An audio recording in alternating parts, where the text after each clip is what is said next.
आता पेट्रोलचा खर्च विसरा, घरी आणा इलेक्ट्रिक स्टायलिस्ट इलेक्ट्रिक गाडी। 100% भारतीय बनावटीची इलेक्ट्रिक्स ईव्ही इलेक्ट्रिक गाडी आता उपलब्ध। 5 वर्षांची वॉरंटी, आकर्षक कलर्स आणि स्पोर्ट्स डिझाइन। एकदा चार्ज करा आणि 100 ते 140 किलोमीटर पर्यंत रेंज।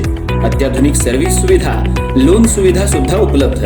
आजच भेट द्या साई मोटर्स, किसान चौक, इचलकरंजी। संपर्क 93 73 27 57 52 किंवा 0230 299 77 66। नो पेट्रोल नो टेन्शन, इलेक्ट्रिकचा स्मार्ट पर्याय।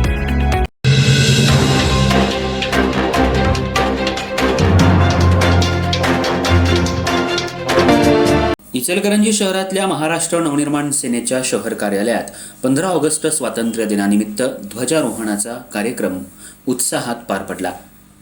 ॲडव्होकेट मिलिंद कांबळे यांच्या हस्ते ध्वजारोहण करण्यात आलं। यावेळी मनसेचे पदाधिकारी, कार्यकर्ते आणि महिला पदाधिकारी मोठ्या संख्येने उपस्थित होते। मनसे शहर अध्यक्ष रवी गोंदकर यांनी उपस्थितांना मार्गदर्शन करताना स्वातंत्र्य संग्रामातील असंख्य स्वातंत्र्य सैनिकांच्या त्यागाचं स्मरण केलं। देशाच्या स्वातंत्र्यासाठी अनेक स्वातंत्र्य सैनिकांनी आपल्या प्राणांची आहुती दिली।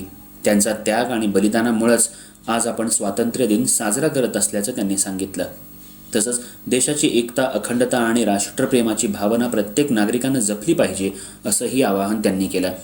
जिल्हा उपाध्यक्ष राजेंद्र निकम यांनी पक्ष संघटन मजबूत करण्यासोबतच राष्ट्रप्रेमाची भावना कार्यकर्त्यांमध्ये रुजवण्याबाबत मार्गदर्शन केलं।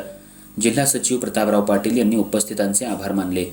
कार्यक्रमाला शहर उपाध्यक्ष उत्तम गुरव, प्रमोद बाटले, दिलीप जाधव, ऋषिकेश मराठे, सौरभ सकपाळ, सिकंदर मुजावर, उत्तम पाटील, शहर सचिव संदीप पवार, विद्यार्थी सेना शहर अध्यक्ष रोहित कोटकर, विद्यार्थी सेना सिद्धार्थ अजेटराव, वाहतूक सेना तालुका अध्यक्ष अनिल झाडबुके, शहर अध्यक्ष विशाल पाछापुरे, स्वप्नील पडियार, रोजगार सेना अरुण गोलपे, रमेश पसलादी, कोरोची शहर अध्यक्ष अभिजित सुतार, चंदूर शहर अध्यक्ष नरेंद्र गोंदकर, विभागाध्यक्ष अविनाश देसाई, मारुती वंजुरे, निखिल गौंड, अरुण माळी, अतुल जाधव आदी उपस्थित होते।